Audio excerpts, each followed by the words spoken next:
உலக மக்கள் அனைவருக்கும் வணக்கம். இப்போது நாம் இவ்வாரத்தின் ராசி பலன்களை பார்ப்போம். முதலில் இவ்வாரத்தின் கிரகநிலைகள். மேசத்தில் செவ்வாய், ரிஷபத்தில் குரு, மிதுனத்தில் சுக்கிரன் சூரியன், கடகத்தில் புதன், கன்னியில் கேது, கும்பத்தில் சனி வக்ரம், மீனத்தில் ராகு. முதலில் மேசம். ராசிநாதன் செவ்வாய் ராசியில் ஆட்சி பலத்தோடு இருக்கின்றார். 3-6க்குரிய புதன் சதுர்த்த கேந்திரத்தில் இருக்கின்றார். குரு, சூரியன், சுக்கிரன், சனி, கேது என 9 கோள்களில் 5 கோள்கள் பலத்துடன் இருப்பதால் மிக சாதகமான பலன்கள் நடைபெறும். பணப்பற்றாக்குறை ஏற்படாது. குடும்ப சூழல் அமைதியாக இருக்கும். குடும்பத்தில் சுப நிகழ்ச்சிகள் நடைபெறும். கொடுக்கல் வாங்கல்கள் பிரச்சனை இல்லாமல் இருக்கும்.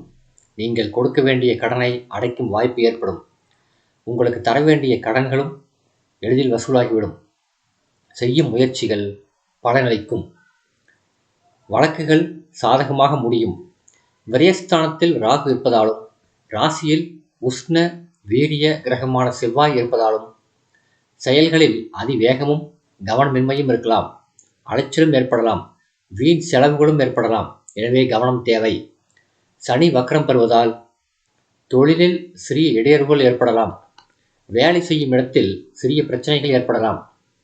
30-6-2024 முதல் 2-7-2024 வரை ராசிக்குள் சந்திரன் நுழைகிறார். பரிகாரம்: ஒவ்வொரு சனிக்கிழமையும் செவ்வாய்க்கிழமையும் அருகிலுள்ள கோயிலில் தீபமேற்றுங்கள். எந்த கஷ்டமும் விலகும். அடுத்தது ரிஷபம். தன குடும்ப ராசிநாதன் புதன் கடகத்தில் இருப்பதும் ராசியில் குரு இருப்பதும் சாதகமில்லாத சூழலை ஏற்படுத்தும் என்பதால் எதிலும் எச்சரிக்கை அவசியம். சுக்கிரன் 2ஆம் இடத்தில் வலுவாக இருப்பதால் நிதி நிலைமை நன்றாகவே இருக்கும்.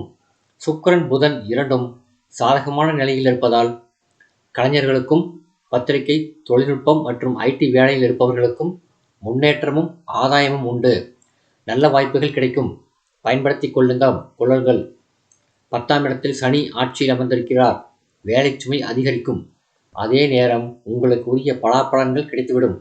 வேலை இல்லாதவர்களுக்கு வேலை முயற்சிகள் நல்ல பலன் தரும்.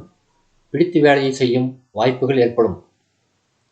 7க்குரிய செவ்வாய் விரயஸ்தானத்தில் இருப்பதால் கணவன் மனைவி மற்றும் சகோதர உறவுகள் சற்று பாதிக்கும் வாய்ப்புண்டு என்பதால் வார்த்தைகளில் கவனம் தேவை. கருத்து வேறுபாடு இல்லாமல் பார்த்துக் கொள்ளுங்கள். எதையும் ஆராய்ந்து நிதானமாக முடிவெடுக்க வேண்டும். வியாபாரத்தில் பங்குதாரர்களால் சில பிரச்சனைகள் வரலாம். 5ஆம் இடத்தில் கேது இருப்பதால் பிள்ளைகள் மூலம் மனக்கலக்கங்கள் உண்டு. 2-7-2024 முதல் 4-7-2024 வரை ராசிக்குள் சந்திரன் நுழைகிறார்.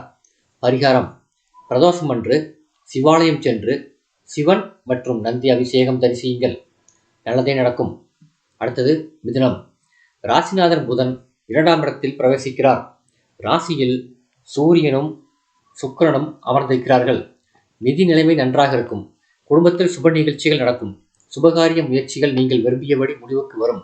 எதிர்பாராத இடத்திலிருந்து பணவரவுகளும் நல்ல செய்திகளும் கிடைக்கும் வாய்ப்புண்டு. கலைத்துறையில் உள்ளவர்களுக்கு வருமானம் சீராக இருக்கும். சனி வக்ரம் பெறுவதால் சில தொல்லைகள் நீங்கி புதிய வாய்ப்புகளும் கிடைக்கும். பழைய வாகனங்களை கொடுத்துவிட்டு புதிய வாகனங்கள் வாங்கும் முயற்சி வெற்றி பெறும். கர்மஸ்தானத்தில் ராகு இருப்பதால் வேலை பார்க்கும் இடத்தில் சில பிரச்சனைகள் வர வாய்ப்புண்டு. மேலதிகாரிகளுடன் அனுசரித்து நடந்து கொள்ள வேண்டும். ஒரு சிலருக்கு துறை மாற்றம் இடமாற்றம் உண்டு. உடல் ஆரோக்கியத்தில் சிறு சிறு பிரச்சனைகள் வரும். அலைச்சலும் பிரயாணங்களும் சற்று அதிகரிக்கும். தொழில் போட்டிகளும் அதிகரிக்கும். நண்பர்கள் என்கிற போர்வையில் சிலரிடம் ஏமாற வேண்டியிருக்கும் என்பதால் அதிக கவனம் தேவை. 4-7-2024 முதல் 6-7-2024 வரை ராசிக்குள் சந்திரன் நுழைகிறார். பரிகாரம்: ஒவ்வொரு வெள்ளிக்கிழமையும் அருகிலுள்ள கோயிலில் நெய்தீபம் ஏற்றுங்கள். அடுத்தது கடகம். 3-12க்குரிய புதன் ராசியில் அமர்ந்திருக்கிறார்.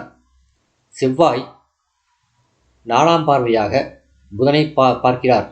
குருவின் பார்வை 3ஆம் இடத்தில் உள்ள கேதுவின் மேல் விழுவதால் எது வந்தாலும் சமாளிக்கக்கூடிய ஆற்றலும் புதிய முயற்சிகளில் வெற்றியும் கிடைக்கும் வாய்ப்பு அதிகம் உண்டு. காரணம் 3ஆம் இடத்தில் உள்ள கேதுவுக்கு ஸ்தான பலம் உண்டு. சுபகிரகமான குருவின் பார்வையால் அது இன்னும் அதிகரிக்கும். அஷ்டமச்சனியால் ஏற்படும் கஷ்டங்கள் குறையும்.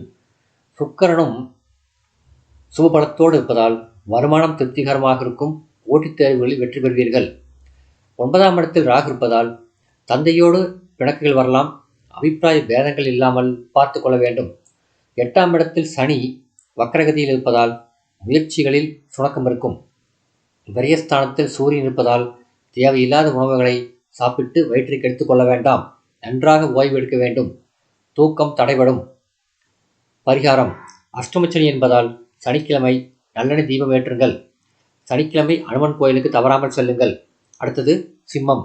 ராசிநாதன் சூரியன் சுக்கிரனோடு இணைந்து லாபஸ்தானத்தில் சஞ்சரிப்பது நல்ல அமைப்பு. அதோடு குரு உங்கள் தனஸ்தானத்தை பார்வையிடுவதால் பண சிக்கல்கள் வருவதற்கு வாய்ப்பு இல்லை. கேட்ட இடத்தில் பணம் கிடைத்துவிடும். குடும்ப உறவுகளும் சுமூகமாகவே இருக்கும். காரணம், 11ஆம் இடத்தில் இருக்கின்ற சுக்கிரன் கண்டகச்சனி இருந்தாலும் கூட அது வக்கரகதியில் இருப்பதால் பிரச்சனைகள் சற்று குறையும். பாகிஸ்தானத்தில் செவ்வாய் ஆட்சி பலம் பெற்றிருப்பதால் சகோதர உறவுகள் கை கொடுக்கும். அஷ்டம ராகு, 2இல் கேது, கவனத்தில் கொள்ள வேண்டும். பிரயாணங்களில் கவனம் தேவை. சனி 3ஆம் பார்வையாக செவ்வாயை பார்க்கிறார். எனவே வண்டி வாகனங்களில் கவனம் அவசியம். 12ஆம் இடத்தில் புதன் இருப்பதால் பொருட்களை பத்திரமாக பார்த்து கொள்ள வேண்டும். பரிகாரம்: பிரதோஷ நேரத்தில் லட்சுமி நரசிம்மரை வணங்குங்கள். பசுக்களுக்கு உணவளியுங்கள். அடுத்தது கன்னி. ராசிநாதன் புதன் 11ஆம் இடத்தில் இருப்பது நல்ல அமைப்புதான். ஆடை ஆபரண சேர்க்கைகள் உண்டு. தொழில் ஸ்தானத்தில் சூரியன் சுக்கிரன் இணைந்திருக்கிறார்கள். சூரியன் 10ஆம் இடத்தில் இருப்பதும் சுக்கிரன் நட்பு நிலையில் இருப்பதும் தொழில் வர்த்தகத்தில் உங்கள் ஈடுபாடு அதிகரிப்பதையும் அதனால் முன்னேற்றம் ஏற்படுவதையும் குறிக்கிறது. பாகிஸ்தானத்தில் குரு பகவானும் 6இல் சனி பகவானும் பலமாக இருப்பது நல்லது. குடும்ப சூழ்நிலை மகிழ்ச்சி அளிக்கும். சப்தமஸ்தானத்தில் ராகு இருப்பதால் கணவன் அல்லது மனைவி உடல் நலனில் கவனம் தேவை. 8ஆம் இடத்தில் செவ்வாய் இருப்பதையும் கவனத்தில் கொள்ள வேண்டும். சுக்கிரன் நட்பு நிலையில் இருந்தாலும் கோச்சார ரீதியாக 10ஆம் இடத்தில் இருப்பது வரவேற்கத்தக்கதல்ல. பெண்கள் விஷயத்தில் கவனம் தேவை. கலைஞர்களுக்கு வாய்ப்புகள் சற்று குறையும் நிலை என்பதால் அவர்கள் வாடிக்கையாளர்களோடு தொடர்பு கொண்டு தங்கள் வாய்ப்புகளை தக்க வைத்துக் கொள்ள வேண்டும். சந்திராஷ்டமம் 30/6/2024 காலை 7:23 முதல் 2/7/2024 காலை 11:01 வரை சந்திராஷ்டமம் உண்டு. சந்திராஷ்டம தினத்தில் பேச்சில் கவனமாக இருக்க வேண்டும். வாத பிரதிவாதங்களில் ஈடுபட வேண்டாம். பரிகாரம்: சனிக்கிழமை காகத்திற்கு எள் கலந்த சாதம் வையுங்கள். அடுத்தது துலாம். ராசிநாதன் சுக்கிரன் பாகிஸ்தானத்தில் அமர்ந்திருப்பதும் 2க்குரிய செவ்வாய் 7இல் ஆட்சி பெற்று ராசியை பார்வையிடுவதும் சிறப்பு. 6ஆம் இடத்தில் வலிமையுடன் ராகு அமர்ந்திருப்பது நினைத்த காரியங்களை ஜெயிக்க வைக்கும். எதிர்பாராத பணவரவிற்கு வாய்ப்புள்ளது. சுக்கிரன் பலமாக இருப்பதால் கலைத்துறையில் உள்ளவர்கள், ஆடம்பர பொருள் விற்பனை செய்பவர்கள் நல்ல வாய்ப்பினையும் லாபத்தையும் பெறுவார்கள். குரு உங்கள் தனராசியை பார்ப்பதால் பொருளாதார பிரச்சனைகள் வராது. ஏதோ ஒரு விதத்தில் பணம் வந்து உங்கள் தேவையை நிறைவேற்றும். அஷ்டமத்து குரு என்பதால் எதிலும் எச்சரிக்கையோடு இருப்பது நல்லது.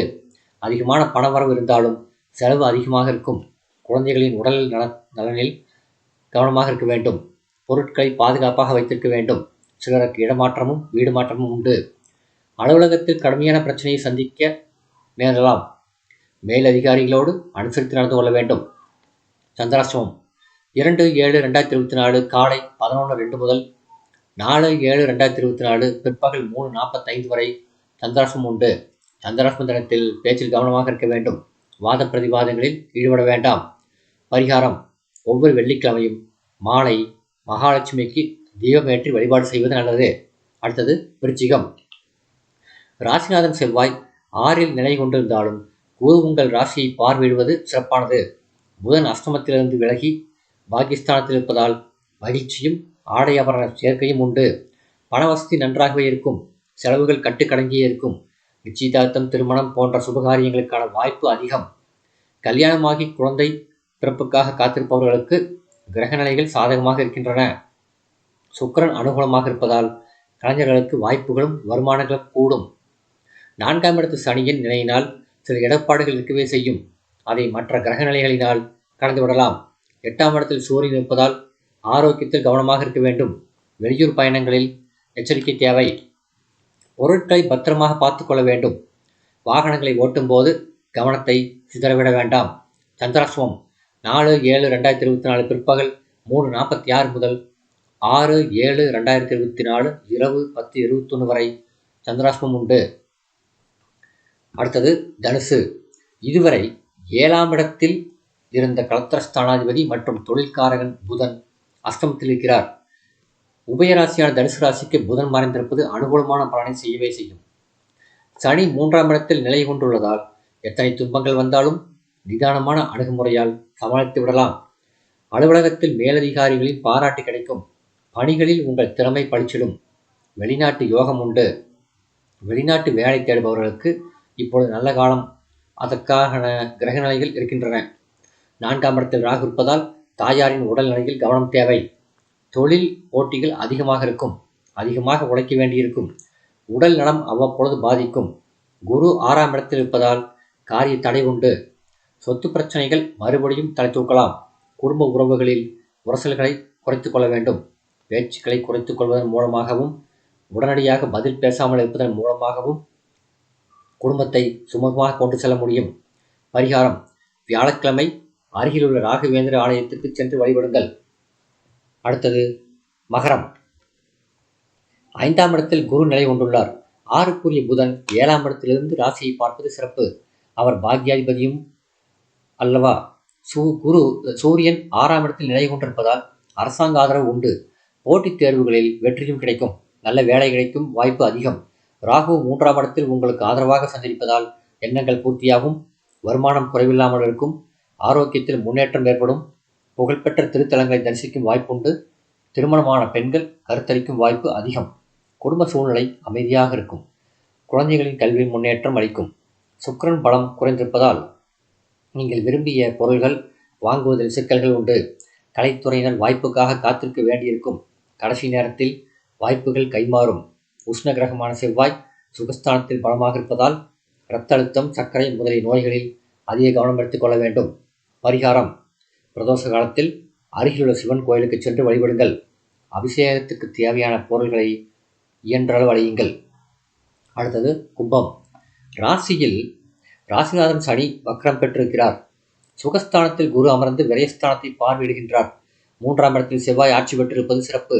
6ஆம் இடத்தில் புதன் அமர்ந்திருப்பதால் நல்ல வாய்ப்புகளும் பொருளாதார ஏற்றமும் உண்டு. சுப செலவுகள் அதிகரிக்கும். திடீர் பணவரவுகள் உண்டு. புதிய இடங்களை வாங்குவீர்கள். 3-10ஆம் இடங்களுக்கு அதிபதியான செவ்வாய் 3ஆம் இடத்தில் பலம் பெறுகின்றார். சகோதரர்களால் நன்மை உண்டு. உங்கள் முன்னேற்றத்துக்கு துணையாக இருப்பார்கள். வியாபாரம் மற்றும் தொழில் செய்பவர்களுக்கு புதிய முதலீடுகள் கிடைக்கும். 2ஆம் இடத்தில் ராகுவும் ராசியில் சனியும் அமர்ந்திருப்பதால் அலுவலக விஷயங்களில் கவனம் தேவை. தேவையற்ற பிரச்சனைகளில் சிக்கிக்கொள்ள வேண்டாம். ஆரோக்கியத்தில் கவனமாக இருக்க வேண்டும். செலவுகளில் சிக்கனம் அவசியம். குடும்ப பிரச்சனைகள் அவ்வப்பொழுது தலை தூக்கி கவலை அளிக்கும். உறவினர்களிடம் எச்சரிக்கையோடு இருக்க வேண்டும். கருத்து வேறுபாடுகளால் தேவையற்ற சண்டைகள் ஏற்படலாம். சுபகாரியங்களில் பின்னடைவு உண்டு.